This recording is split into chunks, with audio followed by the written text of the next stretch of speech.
Welcome, everybody, to Generation Dan, the only podcast whose combined age is older than the universe itself.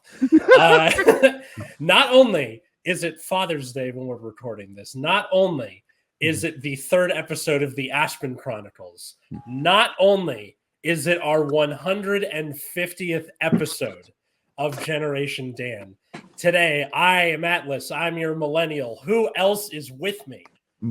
I'm Dino, the genetic marvel, and I am in awe of the three gentlemen we have here, which is your dad and his band of merry men that essentially has produced ridiculous stories that have blown my mind. And let's be honest, thank God there's a statute of limitations on a lot of the shit that happened in the 70s.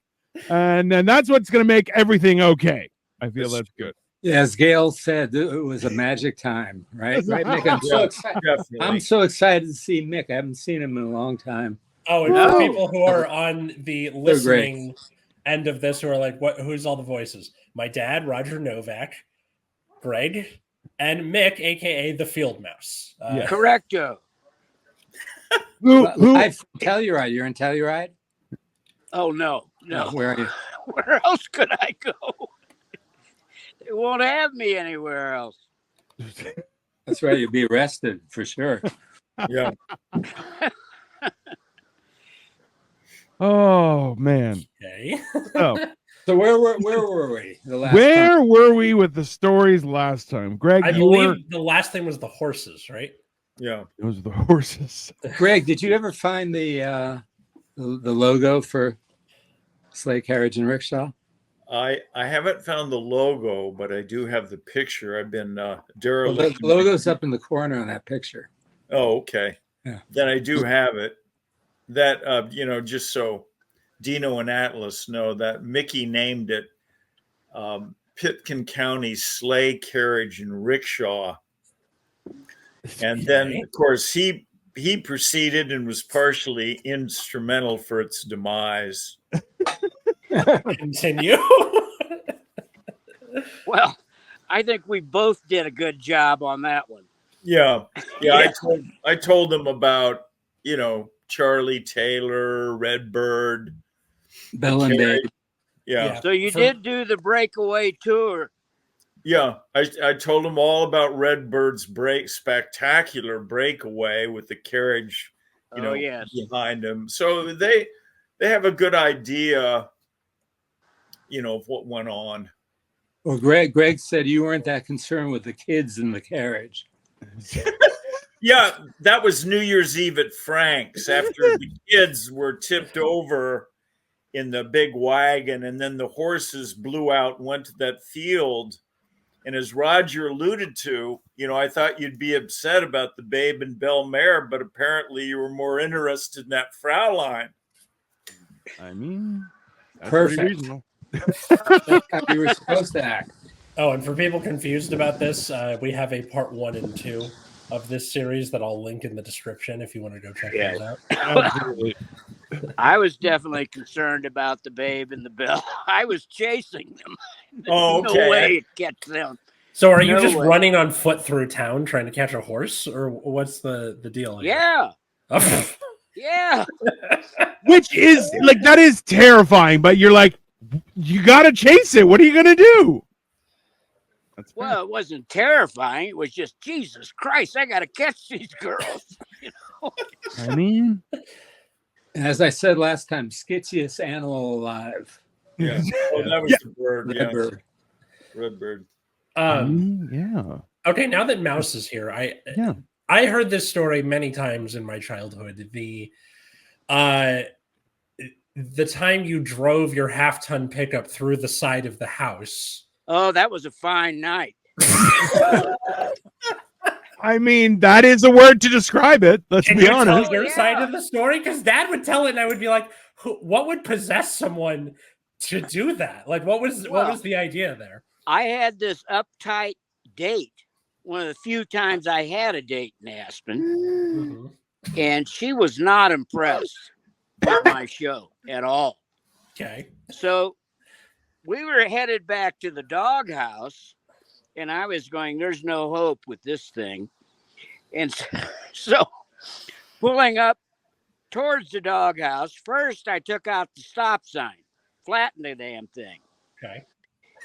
He And took so out lots of them over I the decided, we had to park the truck. So I blew through the fence and drove right up to the front of the door.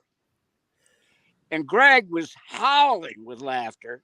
And this woman was so freaked out. She was horrified, of course. And then I turned and looked at her and I said, "Would you like to go in and have a drink?" And she goes, "You're sick." So Gregg carried her in, and I don't know what we did with her. Yeah. I have no idea. She disappeared. It was good that she did. She was useless. Tell them about the doghouse. Why do they call it the doghouse? Well, it looked like a doghouse for one. It was ramshackle. It was owned by Andre, the guy who had the Paragon, the club that we would go to. Oh. Everybody went there. After the ski races, the pros would show up. The girls would line up in front of them. Yeah. "Oh, He Joe, owned the you're rocking so horse, wonderful. You're so wonderful." And he'd go, "Next." But at any rate, Didn't he own the Rocking Horse too, where I was the DJ? well, the Paragon was where we went a lot of times. That's all I can say. Yeah. I don't remember. That was in a the lot of Hotel Aspen. Jerome, though, right? What? It was in the Jerome, wasn't it? The Hotel Jerome? No, it was Paragon. No. The Paragon was on the mall. Oh, yeah, that's right. I remember. I don't know what it was from the bank, maybe. I don't know where. It was on the mall. Right. And so it was going strong. Yeah. And we would go over from the doghouse because the doghouse was a doghouse. It was a shithole. But Mickey, just to interject, remember, there was a specific incident where it was labeled that, and I was walking on this old shag carpet, burned orange, and I almost really cut deep my too. foot Yeah, on this deep. dog bone. And so that's how it got the name the doghouse, as I recall. That makes sense. It That was the makes 70s, you see. Everything was shag carpet burnt. Oh, yeah, on. it was heavy shag, man. You had no idea it was down there. It was disgusting. There were No. living creatures down there. So we got into the place because Gregg neglected to get us a place to live when he got up there. He just moved in with his sister and mooched off a Gale. So I show up and we have no place to live. So Gregg finds the doghouse and we move in with a guy named the sheriff, who was he was a character as well. You don't say. There was some woman who was in that place too, and it was what was it, 2 bedrooms or whatever it was. And how many people was are so living disgusted here? by us, or at least by me, that she left. And Gregg built a little bedroom for himself out of the barnwood I had that I was trying to sell. And it was just filled with all of his stuff. It was right off the living room. I mean, there was no room in this house whatsoever. Yeah, we were always hanging out in the living room.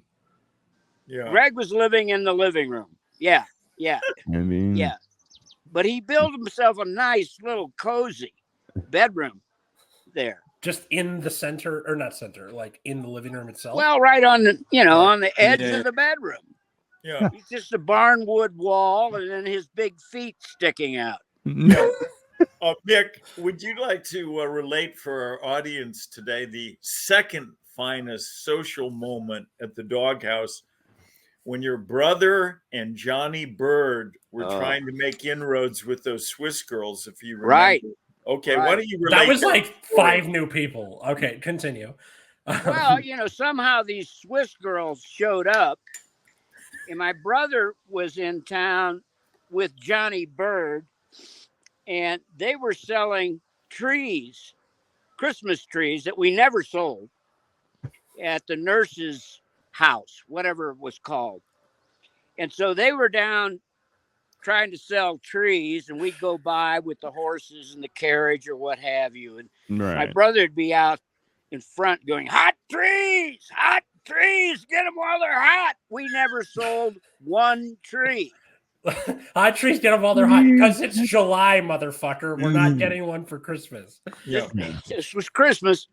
And of course, we never paid for those trees when we left Aspen. And we were headed to San Francisco. Oh my God. But at any rate, so somehow Tim or Johnny Bird or somebody got a hold of these two Swiss girls. And we were in the doghouse. And, we're playing music and drinking and what have you. And all of a sudden, Johnny Bird gets up because we weren't doing well with the girls. Yeah, and he starts dancing with a Hoover vacuum. Oh. He asked them to dance, but they wouldn't do it because they were horrified by him as well as us. Makes sense. He begins dancing with this Hoover, and the girls bolt. They go out the front door, and Johnny Bird follows them with the Hoover, does a nosedive with the Hoover over a snowbank, and is groveling in the snow. The girls are gone. Yeah. Can you blame them? Like, what's that? I said, can you blame them? Well, I don't think that was very cordial of them. Johnny was being cordial, no doubt about it. Yeah. And debonair also. Oh, he is. And he mumbles, and he talks in Indian speak at times when he's drunk, like he was. Well, I mean, there was one way that was going to end up, and it was definitely that the girls were just going to bounce as quick as they possibly could. We were going to go to our separate bedrooms. I don't know where Johnny Bird slept that night, probably in the snowbank. Mhm. And that was it. That was the end of the night. Yeah. Oh, God. My new name is Johnny Hypothermia. And, Yeah. and this is Jackass. Basically. Johnny had enough alcohol and there was no freezing possible. Yeah. Nick, would you like to relate for the crowd what was the tip of the iceberg at that dinner party where I was there, Rod and Penny, and then your infamous date? What kind of changed the course of a normal dinner into what happened? Well, it was another one of those similar incidents that the girl goes, "You're sick." So I had another date somehow. I don't remember who it was. And so we're sitting in that little booth that was in the doghouse. It was, Rod and Penny. And Penny was the girl I moved to Telluride to consort with. When my wife told me I had to get out of the house in Steamboat right away. Okay, wait. A whole bunch of you were married, she kicked you out, and then you moved to Telluride? Yeah. I'd been down there, and I wanted to move to Telluride for some time. I'd skied there. Mm-hmm. And Penny, who was the daughter of the vice president of the ski area, dropped out of college. I met her in Steamboat, and we hit it off. So she quit college. She was up at Greeley, northern Colorado, whatever state it was. Mm-hmm. And she wrote me a letter when she got to Telluride. And I was living with a couple in another house. My wife was busy with other guys. They were on her instantly. As I was going down the steps to leave the attic apartment, they were there with their hind legs raised, peeing on the door, waiting for her to come down as well. Okay. So I get this letter from Penny, and she said, literally, come down to Telluride and ski me. I went, oh, okay. I got a place to go now. Oh, wow. Yeah. But by the time I got there, she had met up with this crew who were working on the condo complex where she was living in her father's condo right next to the lift. And they were all these huge Aspen guys, thugs. Oh. And she had already taken up with Rod, who was a surfer out of Laguna Beach. And he was there with his brother Cameron, who was a lot worse than Rod. Rod was a real good guy, but is very mean when provoked. So that night we had a party, and it was the crew who had been working on the condos. And one of the guys was like a subcontractor. He was a plumber, and he was shooting his mouth off. And Cameron was sitting next to him, egging him on because this plumber, claimed he was a boxing champ.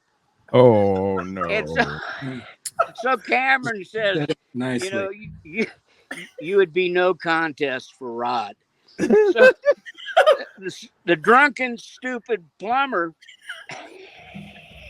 he challenges Rod, makes some kind of insult, who knows what it was. And Rod gets up off the couch. He's got a Budweiser can in his hand. And he looks at this guy, and he's got this smile on his face when you knew things were going to happen. And he walks up to the plumber and just knocks him out with the Budweiser can in his hand. The guy goes out cold. Oh my God. Oh God.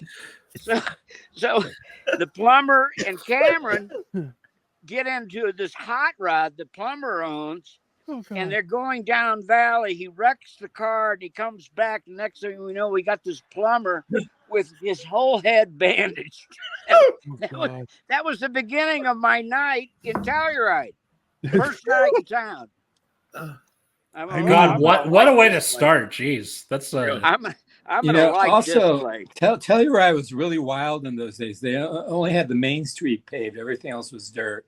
Oh yeah, it's like these backwoods. It wasn't wild. It was insane. Yeah, it was insane. There was no real laws there, and everybody was loaded.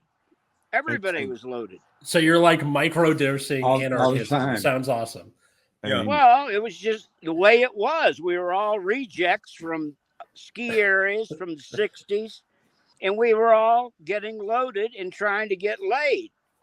And Mickey, what about the Roma bar when Rod and Cameron took on the 6'9" Keith LeQuay? Oh yeah. That was after this first night. Okay. Yeah, that was after the first night. Any Dan fans out there who do fan art? I need drawings of these incidents. That these guys are absolutely. I don't know what kind of artists. We got a whole bunch of them now. But at any rate, I'm in the Roma, the old Roma, which was a circus bar. It was a dump, but it had that old mahogany bar. It's been everything's been redone in Telluride now. Everything. Yeah. So. Mick, what year was that? Shooting pool. What year was that? It was 75, 76. Yeah, that's about when I came. That was when I got there. That's when Gregg got there. That's how I met Gregg. It was at Penny's condo, or Denny Brown's condo. Little parties, and there was Gregg. That's how we met.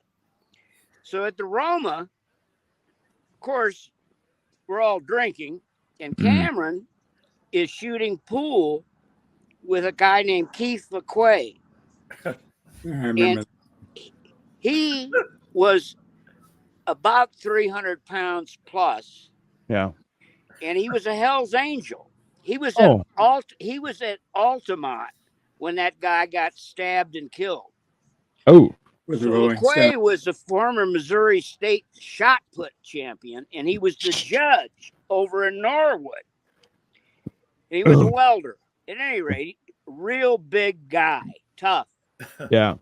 So Cameron's shooting pool with him, And I don't know really what happened. The next thing I know, I look over and Cameron's hit him over the back of the head with a pool cue. Oh, God. And so LaQuay goes outside for whatever reason. And I'm standing at the bar with Rod and Cameron. We're drinking beers. And the next thing we know, LaQuay comes barreling through and he takes the whole door out right off the jam. The whole door just flattens. And Cameron goes, Rod, he's coming.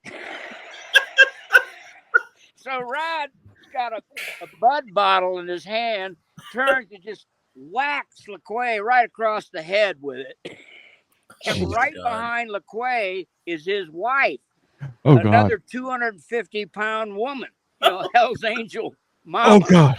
Oh God. The amount of like Hunter S. Thompson. And we get in a tangle right at the bar.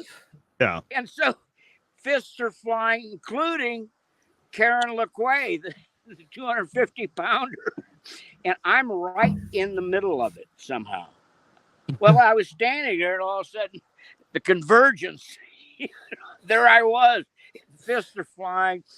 And I'm trying to push people apart, and somebody picks me up and flips me upside down in the middle of it. I don't know what happened after that. Mick, how tall are you No again? one died. Let's put it that way. No one died. They were Rod, fighting. Rod took on because of Cameron, this Hell's Angel, and he did real well with it. Who looks at a Hell's Angel and is like, I can take him. No, that's a mistake. Well, Rod was a big guy, and when things got rough, he was dangerous. Yeah. He was very dangerous. Okay, see, here's the thing. I'm a big guy. I'm 6 foot. When I met Dino in person for the first time at the wedding, I was like, "You're very big." Yeah. That's I got the message. Yeah. They did not. It's very different. I'll bet you aren't as big as LaQuay was. Guaranteed. So giant. I'm 6'3", and so I'm a giant person, but like when you hit 6'6", 6'7", 6'9", you're like, oh, those guys are giants. They're not. Yeah, that's big. I'm big for a person. Guaranteed. Well, you add 300 pounds plus to LaQuay, and that's the size he was. Yeah, but I mean, like when you're 6'9", that's the equivalent of like what, 200 pounds if you're 6 foot or something. If you're 6'9" and 300 pounds, like you're still like that means you're fast. At 6'9", it's hard to be fast, and like that's an athletic build, right? Yeah. Put a few inches on it, and it's Shaq size. Right? Like you're like, and remember, like when Shaq gets into a leaner body, you're like, yeah, that's a very dangerous person, right? Like so, but yeah, no. Well, so was LaQuay, so was Rod. Technically, the BMI for 6'9" and 300. One of the Roma stories. Yeah. That I can remember. Yeah. I have another one that comes to mind right now about the Roma, old Roma. And it was during the day, and there was nothing going on in Telluride. I mean, technically, one of the guys in Pink Floyd is named Roger. That's not completely off. Yeah. Used to work for Hell's Angel. I think it was springtime because we weren't, all puffed up with our down parkas, that sort of thing. It was springtime or summer. Anyway, there's still no women there. And I was talking with this woman who was there. Yeah. And we were at one of those two tall tables, and I look up and there's 3 or 4 guys surrounding us, drooling over this woman, waiting for me to fall over so they could take over. I go up to the bar with this woman, and we're just talking, and I realize how sick the situation, the social situation in Telluride was. Yeah. So I've got a beer, or I order a beer for her. I've got one. I come back, and while up at the bar, I hung prunes. So I What got the my fuck does prunes that mean? hanging out of my khakis. Only the prunes. Oh, that's what he means. And I'm talking with this woman, and Big Doug is the bartender, and he too is absolutely howling. You know, a few guys at the bar going, "All right, all right." So, And like a finally, male the nip girl slip, looks kind down of, at me or and what? sees Yeah, the prunes, and she goes, "Ah!" and runs out of the bar. That's the only thing I remember about the Roma besides LaQuay. Oh my god. Oh, God. Well, horses had gone into the Roma on multiple occasions, if I'm not mistaken. What's Was that? there like a Horses. sizable? Horses were ridden into the Roma. Oh yeah, Rowdy you would know, do that. patrons. Unruh, Rowdy, they would ride in. You know, it's just for show to try to get some woman to pay attention to them. Right. Because Unruh, There's back one at woman that for time, 500 guys. he had a little house in Town Park. Yeah. It was Town Park, but he had this house that he lived in, and right outside of it, he had a horse operation. It was called the Unstable Stables. So he would rent out horse rides. One of these little later on than what I'm just describing, the time that I'm describing, he was on a trail ride with Julie Christie, who was there for the film festival. Mm-hmm. And we had to go buy hay. Gregg calls me from Aspen and says, "We got to get hay. There's no hay up here in Aspen." So I found hay outside of Telluride and shipped it up to Aspen for Gregg and the horses. And Unruh got his stash of hay. And I get a call from Gregg saying, "This hay has got mold all through it." Ugh, gross. Our vet told me that it would kill the horses. Okay. It would literally kill the horses if they ate it. Yeah. So I told Unruh this, and he goes, "I'll just wet it down. It'll be fine for the horses." God. So he did. He That's fed gonna them make it that worse. way. What's wrong with him? Well, Unruh is, you'd have to know Unruh to understand what I'm talking about. But so with this hay inside the horses, he was on this trail ride with Julie Christie. And he was riding his favorite horse named Cocaine. The horse was pure white. The horse's name Was Cocaine. Cocaine. Yeah. Awesome. cocaine. Oh, God. Awesome. Everybody. It was pure white. Cocaine back. Episode Everybody. title right there. That has to be the episode title. So on this trail ride, they're headed back to the Unstable Stables, and Cocaine drops dead right Oh, underneath. God. Holy Oh, man. shit. I've never heard With of Unruh on top of it. Oh my Unruh, God. this was all just described to me. And Julie Christie's going, "Oh my God, what happened? What happened?" And Unruh was literally giving mouth to mouth with the horse, Cocaine. Oh, God. But it died Oh. anyway. Oh, God. So that's Unruh. Hey, Dad, is the actress Julie Christie, is that where my cousin's names come from? Or I don't know. I don't know the answer. Okay, I will have to ask. It could be. Because Mouse, I have two cousins named Julie and Christy who are sisters. So I don't know if that happened on purpose or if it was a coincidence. I have no idea, but I can tell you. I was watching a movie at the Opera House Okay. during this film festival, and Julie Christie sat right next to me. Ooh, Oh, God. scandalous. I'm giving her these looks. Of course, she's not looking at me. Mhm. But then I realized her breath was so horrible that it smelled like a dead rat was what she did. and kept it in her mouth. Honest to God, I'm not exaggerating. Stars, they're just like us. worst. Their breath is The worst disgusting. bad breath Yeah. I've ever smelled on anything. Oh god. Jesus. Yeah, That's how about the that's a Yeah. true story. Can you imagine though if someone's like, your breath is the worst thing I've ever smelled ever? Not the worst breath ever in all of my life is the Yeah. worst.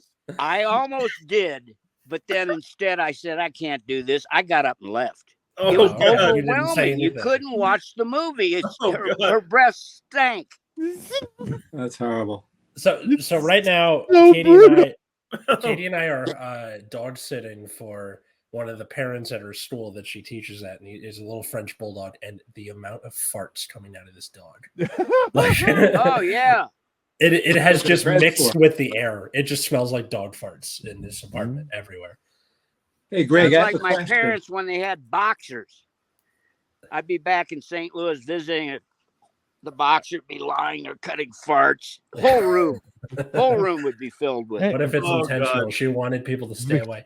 Yeah, I don't Victoria know. brings- Christy's So- pretty cool. My cousin Julie's a little bit of a weirdo though. it's a good listen. I'll tell you right now is I will eat tzatziki and then breathe right into someone's face. That's a close quarter You defense. bastard! Oh You yeah. bastard! Right in I her know what face. Suzuki smells like. Yeah. Well, I've got another story about. I think we were in still the doghouse, Yeah. Okay. and we went over to the Paragon, and I had hooked up because of the horses with a woman named the Crank Dick Woman. Now, Gregg remembers her quite Wait, well. wait, We wait, Oh, all, I know her. Yeah. Wait, biblically. start we over. all What's the lived name? together. The Crank Dick Woman was she ran the sex shop, the head shop and sex shop in Aspen. Oh, okay. Like So I would go by, and I noticed one day on the shelf this crank dick. It was like a at least a foot long dildo with a crank at the base of it with a tube or a rod, so you could bend the dick and you could crank it, and it would kind of crank around. You know, it was just. I said, I gotta have this. I mean, just and it plays Pop Goes the Weasel too. That's cool. I mean, like at that At any point, rate, oh, so I named her the Crank Dick Woman. I Oh. still talk to her in Aspen. She's still there. That's so Awesome. funny. Still call her the Crank. Gregg calls her the Crank. Yeah. At any rate, Do you? Greg, I have a question. Yeah. I had just come into town. We had just become friends. And then suddenly you said, my sister's coming in town. You got to meet her. That was Gail. And then next thing I know, we're going down to Telluride. How did that happen? It's because I had been in Aspen for a year, and like Mickey leaving wherever Steamboat, I was defecting to Telluride. And of course, as we both know, it was portentous that I'd met you, because you became in effect Gail's big brother, that year. But no, that's the reason. I was seeking the promised land like the field mouse of skiing. Oh yeah, with the hope that we might get laid. But that's why we moved to Aspen from Telluride. The odds dropped substantially. I'm going to tell you the story of the Crank Dick at the Paragon with me, just to show you how crazy she was, and still is, still crazy. So, place is packed, of course, and we're all milling around. Gregg was there. I'm pretty sure. We'd always go out together. Why wouldn't we? But I had the Crank with me, and so I don't know how long we'd been together, but I was talking, because we're just milling around. I was talking with this girl, and we were just having a regular conversation. Nothing. I wasn't trying to hit on her or anything. There's a human being there. You talk to them, right? Yeah. Next thing While I you know, have a crank dick in your pocket. I didn't have the Crank Dick in my pocket, but I had the Crank Dick Woman there in the Paragon. wow. And the next thing I know, or we both know, this woman and me Crank comes up and says to her, no salutation whatsoever. You know, he's my boyfriend. I suck his cock. Oh God. Jesus Christ. And I winced. And of course, the girl bolts out of the place. That's how crazy the Crank was. Oh God. I mean, that's fun kind of crazy though. All at the same time. Oh, So- yeah. Oh, yeah. But you Especially, always like- have to clean up a mess around the Crank. That's fair. I mean, There's one person like that after another in Aspen. especially like you're in a place called the Paragon. Like, Yeah. you know what a paragon is in Yeah. literature? What That's What worst about fucking Joseph name. Odermatt? Remember Joseph Odermatt? He was when they had the pro ski Yeah. tour. Oh yeah, that's right. He was sitting right next to me in those wicker chairs Remember in his the Paragon after the race. remember That's his when the famous girls were comment, lining though. up. What's that? Remember his famous comment. I fuck all night and I still win. No, that's what he said. Where is Yeah. he? Where's this guy from? Austria. Germany? Austria. Yeah, he Okay. was one of the pro racers. Yeah. Oh, yeah, he won. Fuck all night, Yeah, though, it was still the wins. World Cup came through Aspen right after the Olympics. Yeah. Oh, right on. No, this was the Pro Tour. This is a Yeah. Pro Tour. Oh, that's right. It's the pro Yeah, tour. the pro, they And ran he flying, won. He won that Pro Tour that day. No, no mouse. He fuck all night and still won. That's right. Yeah. According to him. Yes. They were literally lined up Yeah. to hit on him. He So would just wave his hand. You know, I could do nothing, of course. interestingly I've never won enough, anything. every time there's been like a massive sports competition or like the Olympics, they've had problems with people. Like they just blow through condoms because all of the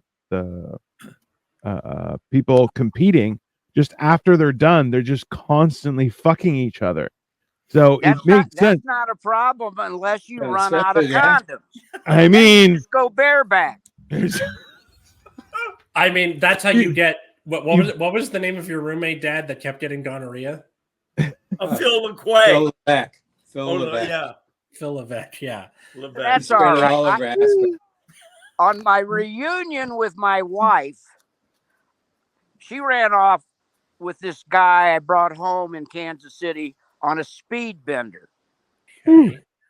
And I went the next day, I went back to Missouri to watch Missouri play Notre Dame.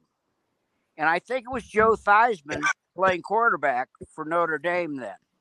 So I get stuck in Missouri, Columbia, for whatever reasons, of course. right. And when I get home, my wife is leaving with this guy. You know, he was one of those guitar players. It was like the guy that John Belushi cracked over the head with the guitar coming down the steps. It Animal was just House. like An that. Animal House, yeah. So Absolutely. my wife Anyway, here's runs off Wonderwall. with this guy. Oh. At any rate, where was I going with this one? I can't remember now because it's just so complicated. But Speedbender. That's Yeah. why I wound up in Colorado and then in Telluride when she threw me out so she could go with other guys. Oh, well. That's just the way Colorado has been forever. It's still like that. Is it? Damn. I mean, if the Denver airport is any indication, no. I mean, that's fair. I was kidding. But if you're out of preservativos, bareback is the next step. That's really obvious. No, it's not. Or you just pull out. Let's come on. Be Or a get gentleman. Morning Well, after yeah, pill, you could or- do that, but I literally Not as much fun. when I went back to Pennsylvania Yeah. to reunite with my wife after she dumped this guy with a guitar, I literally the first night, and I didn't know it because it hadn't reared its ugly head yet. Couple days later, I had given my wife the clap. That was my reunion gift to my wife. Called it, Dad. You called it. That is pretty fair. That is that's a reasonable. That's absolutely the truth. We had to go see her family doctor when she was a little girl. Goat needles in the butt. Oh, She wasn't happy. Not at all. No. Oh my God. I feel that's kind of karmic as well. You know. Welcome back. Here's your prize. The docs would order It wasn't kegs my of fault. I didn't know I penicillin. had it by the time I got. It takes a while to gestate. I got it in Wyoming where I learned to ski. First time skiing. And this is all you said. This is all like pre-AIDS, right? So this is what? Yeah, before AIDS, way before. AIDS was 81. 81. 83. This is just at the end of the 60s. It was the beginning. It was the beginning of 1970. Gotcha. Yeah. So I need like a comprehensive. I gave my wife the clap in 1969. Okay. Hey, that's the way to do it. that is poetic as hell. Holy shit! I write poetry. I do. I mean, it's all bad. I'm sorry, Mick. You live poetry. That is fantastic. Well, I write it, and I talk about the way I live it, and it's trash. It's absolute trash. Unreadable, unpronounceable, unlistenable. And that's why the ladies love you. That's fair. Oh yeah. Okay. Out of curiosity, was 69 the sex number, the joke number for you guys back then, or is that more of an internet culture thing? Okay. Yes. And we practice it as often as possible. Yeah, for sure. Of course. The girls love that. Bunch of dirty perverts. Yeah, because okay, so I was talking to one of the math teachers, and he's like, I can't fucking do this anymore. Whenever we do a problem and the answer in the book is 69, I lose control of my classroom. It needs to be like in hotels where they don't have a 13th floor. Yeah, just no 69 in math books. I can't. Yeah, well, I can't imagine. I was in the class of 69 in high school. There you go. So we had plenty of jokes. I think they should leave the 69 in the class books with illustrations to show what they're talking about. Exactly. How are you this crazy? This far on. Nick, I love that you're just like, no, double down and make them draw pictures of the shit. Prepare the math. I don't give a shit. Prepare those children for their darling futures. There are kids who know that it's a joke number, but they don't know why it's a joke number. That's why you should put the photos in in the book. Shut the fuck up. No. Down, boy. Hey, let me tell a quick story about Mick coming to LA. Shoot. I was married to your mom, Alice, and it was before you were born, and I think before Phoebe was born. Okay. And Mick says, I'm going to come into town. I said, fine. And he came and he stayed with us. And when he opened his suitcase, he had this beautiful blue suit. It was gorgeous. It was a light blue suit, and he had a bow tie. Okay. So he gets all dressed up, he takes a shower, gets dressed up, and he looks great in this bow tie. And I took him to the Cat and the Fiddle. Do you remember that place? Oh, sure. I do remember the Cat and the Fiddle. I don't know what else about it. Yeah, it was a great place. I knew it was busy. Yeah, and I brought you over there, and all these girls were just flocking to him, going, "You're so cute, so cute," and they were pulling on him. They just couldn't keep their hands off of him. Yeah, he was the biggest hit. It was great. Oh God, that's the story. So, well, what about that's it? What was the suit? Wasn't there more to that? Or I feel like you told me more. No, nothing happened. I had to go home with Roger. Yeah. I calmed everything down. Unfortunately. Worst wingman ever. He told him that I'd given my wife the clap as my reunion gift. Oh, that may not have flown. I mean, like, did Mom come with you, or was it just you two? Okay, just us. Yeah. We were carousing. We hit a bunch of bars that night. How did? What was her opinion of you? Of him? Who? She's never. My mom. What did she think of you? She got along great with him, right? Yeah, I got along with Celeste. Yeah. Okay. All right. That's a major triumph, believe I me. didn't Yes. give her the Yeah. clap, so she was Because your mother grateful. just like them. Man, that's a good. Hey, that's what friends are for. For. Not to Exactly. give you a clap. No. That's Exactly. No, Don't give your best friend's wife the The clap. clap. Yeah, for Good sure. lesson. no, that's Yes. not good. Yeah. That That's- should be in the textbook, right next to the 69 photos. I mean, the world would be better. The world would be better if you put that next there. That's fair. It would. I would. Hey, Raj, what about lunch in Santa Barbara with the field mouse? Remember that incident? Tell me again. Is this the one I'm thinking of? This might be the one I'm thinking of. Well, we went out to lunch and, we're sitting down and it was an outdoor table and there was a little like hedge right next door. Right Oh, next to yeah. Remember, Raj? Yes. Yeah, go ahead. Those- Tell it. As soon as Mickey, has the salad, so as soon as he gets it, I assume he took a bite and just flung it into the hedges. Yeah, there. but wait That's a the one second. I'm thinking of. Yeah. He I don't takes know what- takes one look at the salad and he just goes, whoosh, just throws it over his head and went It was over 2 terrible. meters and went across this concrete walkway and it landed in the bushes, right? Yeah. It's Whole everybody. plate or And just there were the a million contents? people around. He didn't even look. He just launched Was It it? was landed- inedible. and nobody said anything. Okay, wait. Did he throw the whole plate, or is it just like the contents of the The whole Oh, yeah. plate with the contents. The whole Yeah. Jesus Christ. Greg and I were hysterical. We were just Oh yeah, yeah. we That were was just laughing our that was heads. a social highlight. Oh, yeah.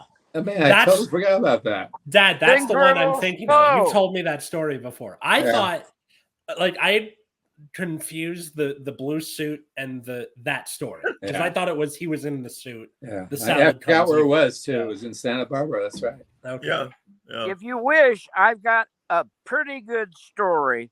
keep going. About- keep going. Wait, Another before you food tell that, I incident. have a quick story from the doghouse.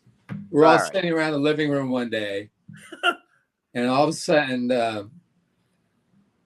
you lift your leg up and you light a lighter, and you blew a fart across the flame, and this blue flame shot out over some guys who were sitting across from, went right over their head. It was this long. What It was the fuck? amazing. Right through his jeans. They had a little burn mark on his jeans. I've got the greatest lit fart story ever. There's more. Yeah, I'm I on, hear this one. I'm on the swim team in college, Okay. and we're coming back from a meet on a bus. I don't know where we were, Nebraska or where. We had a butterflyer who eventually won the Big 8 as a butterflyer. Oh, cool.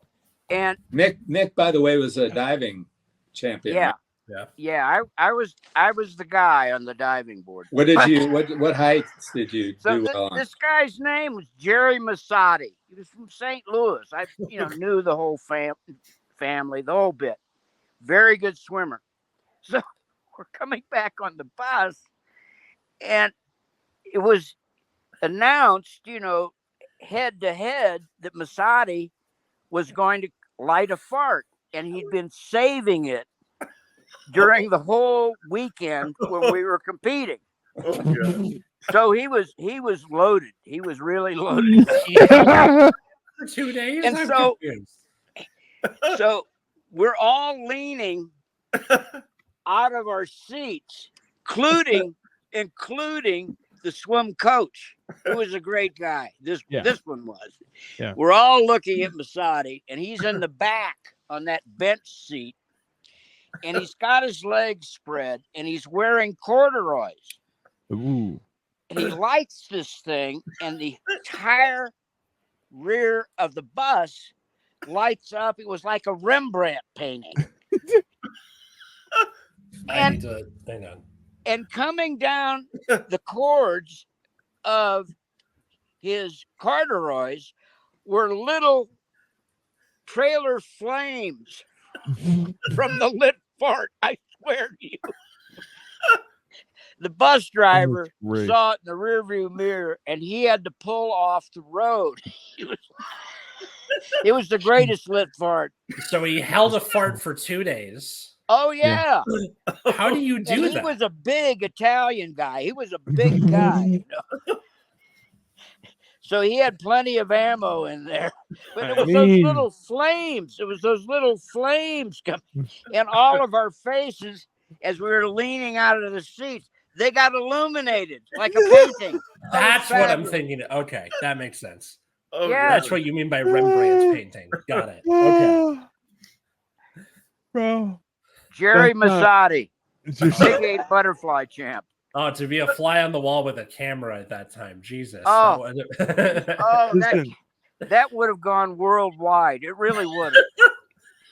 I It mean, should have. You know what's Like, sad look- to know is college students never change. No. No, they don't. Well, it's so boring. You got to do something. So you light your farts on fire. I mean, like I I get it. started a club in college, and the way I advertised it is I was put on a grass skirt, and I would be roller skating around campus with the flyers, and people are like, "What the fuck is that guy doing?" Oh yeah. Yeah, like however you get your kicks out there is however you do it. You know. Yeah. Well, at a party in Columbia, I was said on the swim team. I was married to this girl by this time that ran off a couple of times. And A so I'm couple of having times. this Oh, party okay. in this dumpy student housing. And I had a bunch of the swimmers were there and a bunch of these guys who were part of a group that I guess I was a part of called the Filthy 40. What a way to advertise. And in Yeah. the Filthy 40 was a guy named Gino Totera. Now, Gregg knows who Gino Totera is because I have described Gino to him. Gino was pre-med, and he was the meanest street fighter in Kansas City. Jesus. He beat up Mhm. everybody. No. I met him at a riot that the Hot Nuts were playing Oh, out in the woods in Columbia, and a riot started because early on in the concert, you know, it was just all of us college kids. Yeah. Hot Nuts are playing in translucent raincoats, so they're nude. Oh, The light goes out. The whole area, the light goes out. oh God. And so a riot ensues. And somebody's yelling out, "The kids are trying to leave early. They want to get out, still get Right. paid." Whiskey bottles are being thrown. Oh, Jesus. I dive out the window. This is like a block house. Not a house, but you know, a shed kind of thing. Yeah. And outside, right in front of me, are my two roommates, little Stevie Cornelison, who I believe Gregg has met, Oh, and yeah. Joe DeBlasi. And they're in a fight with these guys because it's a riot. Yeah. At any rate, all of a sudden I hear DeBlasi going, "Gino, Gino, Gino." And Gino shows up and he splatters three guys' noses, just takes them off sideways across their face. what That's the how I hell? met Gino. Oh, And we went and had a party for I don't know how many days after that. But anyway, after this, Gino and I got along really well. He really Well, liked me. yeah. Oh. Because you're So- both insane. It's fine. Like, So I'm having this party, and Gino comes out, and you have the music on, and everybody's drinking. And my wife's at work. She was a waitress at this smorgasbord place. So Gino comes out and stops the stereo. Right. And he's wearing, the only thing he's wearing is over the calf socks, a pair of Cole Haan shoes, and he's got one of those transparent cleaner bags that, you know, you get your shirts back, Oh, starch, yeah. you have this bag. He's wearing that. And he's nude. Oh. He stops, as I said, the stereo, and he waves to this woman, and he's got a wine bottle in his hand, And he says, I want to present you with this empty wine bottle for being the ugliest woman in the entire room. Oh, God. Oh, yeah. It was always crazy like that. Right after that, stereo goes on again.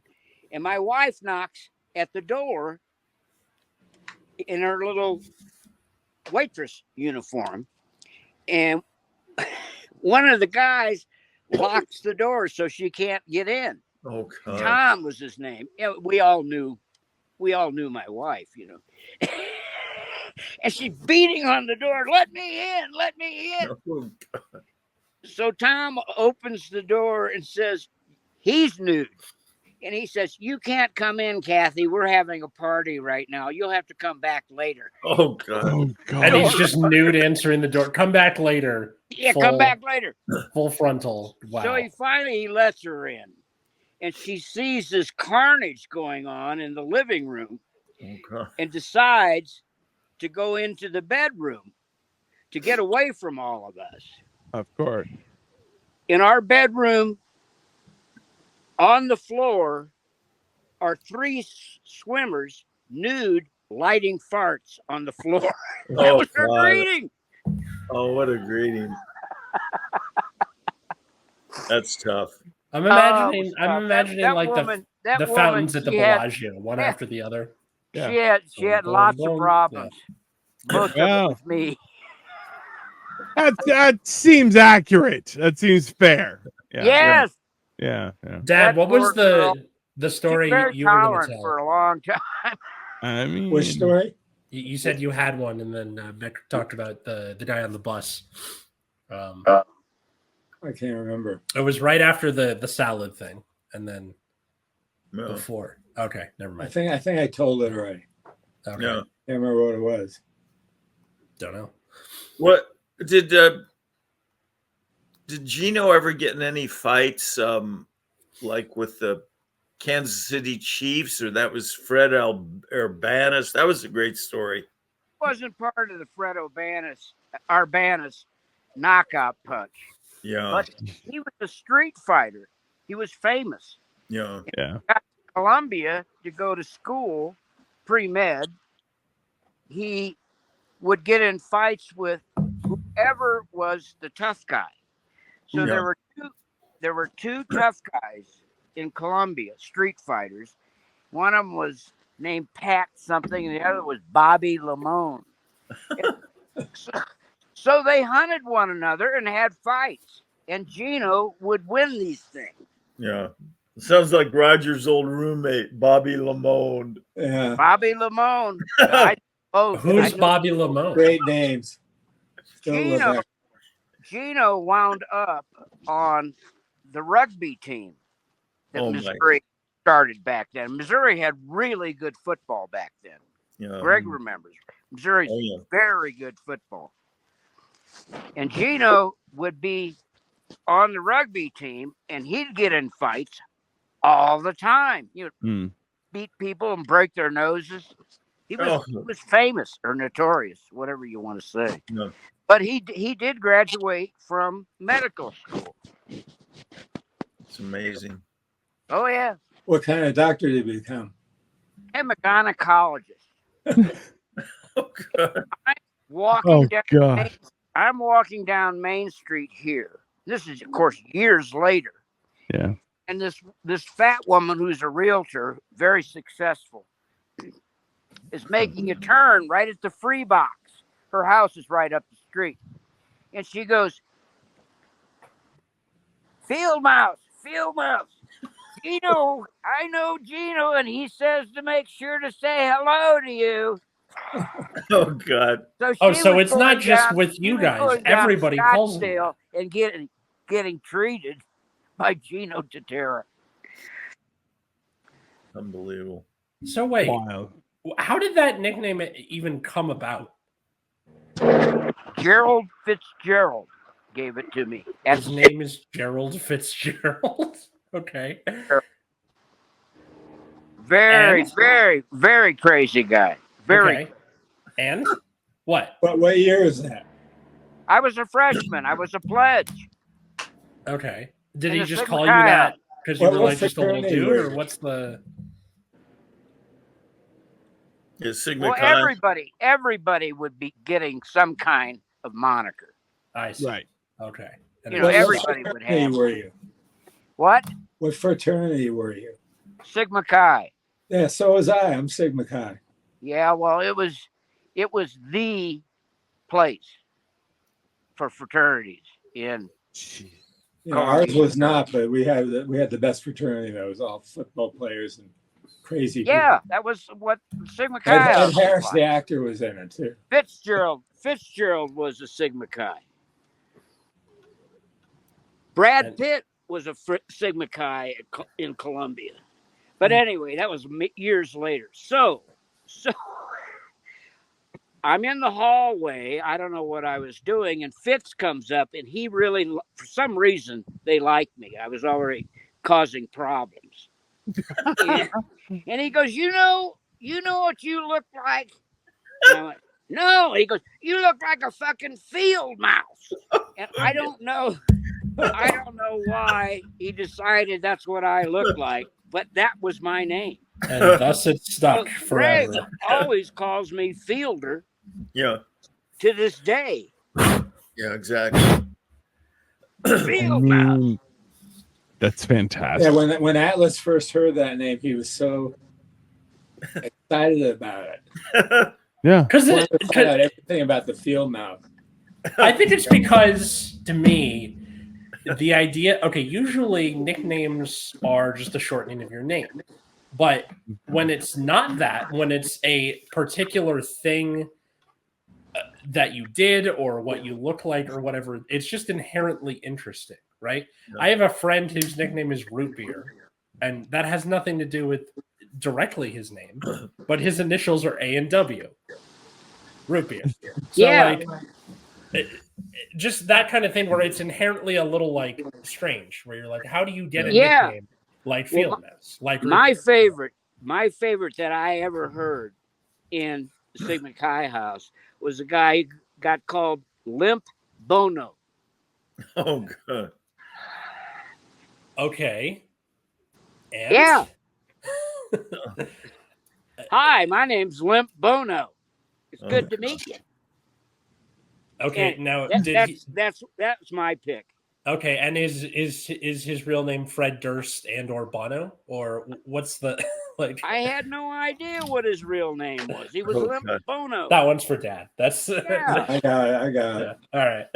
Oh, what about the baby bird and the white rabbit? Some of your the baby Pledge bird. brothers. I'll tell that one. We were at lineup. We were pledges, and they got you in a suit, and you're all lined up against a wall in the basement, and they've got these little floodlights on you, and they're going to torture you. Mm. So this guy, his name was Fred Farrow. Mm. He was a Columbia, Missouri guy. His uncle was Don Farrow, the most famous football coach ever at Missouri. And the field is named Farrow Field. But at any rate, Fred was a hell of an athlete, but then when he got into the fraternity house, he was like an all-state lineman. Yeah. He decided, screw it. I'm not going to do that. I'm going to drink and chase pussy, which is what he did. Oh, God. So Fred had this booming, bellowing voice. And the spotlight on the floor is shining at Baby Bird. And Farrow goes, Mettler, step forward. Oh, So Baby Bird steps forward. And that was when Bird was skinny. He now weighs 300 pounds, I'm sure of it. And so he's not 6'9". And Bird always had a really large head, super large head, and he had a long neck. And so when he was under stress, he he would reach his head forward and his neck would be stretching like a bird, like a baby bird. He goes, "You know what you look like, Mettler? You look like a fucking baby bird." That's how he got his name, because it was absolutely accurate. I mean, people have said I've looked like an awkward bear. I could see that happening as like a. Well, just think if you were a baby bird, how you'd look. Jesus Christ. Crazy. And we still call him Baby Bird or Bird. Yeah. Very close friend of mine. In my fraternity, we had a guy with a big head, and everybody called him Lumumba. Oh, God. Like Patrice Lumumba. Well, if you'd been able to see Baby Bird that night, you'd know exactly why he was called that and named it by Fred Farrow. As we get to near the end of our 150th episode, I gotta put like fanfare or something. Yeah. Something. I just wanted to thank all three of you guys for coming on. Yeah. Sure. And It's celebrating been this so much with us. Yeah. Sure. Is there anything like any like last things you want to bring up, like either one last story before we go here, or Advice you might pass on? Yeah, advice you might pass on to the younger generations. Yeah. Tell every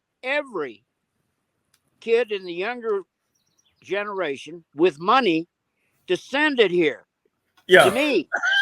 I want money from you fucks. All I want. I'll get you a real nice house in exchange for it. That's fantastic. He's like Billy. That's Flynn, all I can say. That's all I think about. I have All a I care about is counterbalance. love. What? For everybody who's a father, happy Father's Day. Oh, yeah. Happy Father's Day, Happy guys. Father's Day. Yeah. And be kind to your kids. Love them, hold them, kiss them. Absolutely. Let them do what they I want. never with their had heart's children. desire. I had so many abortions, I wouldn't allow a child to live. Oh, God. It's true.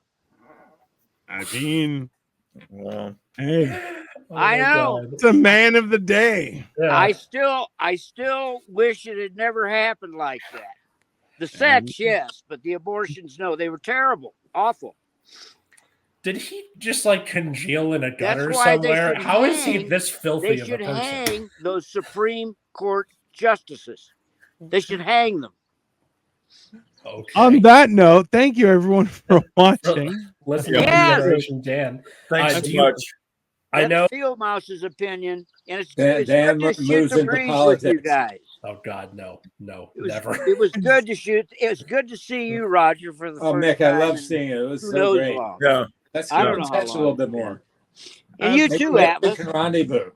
Yeah, I please. see Gregg often enough. We'll have Dino fly in too. Yeah. Okay. Why not? Okay. I'm going to the tequila. Nice talking with you guys. All right. Absolutely. Yeah, we You love bet. Until next time, Mouse. Thank All you, right. everyone.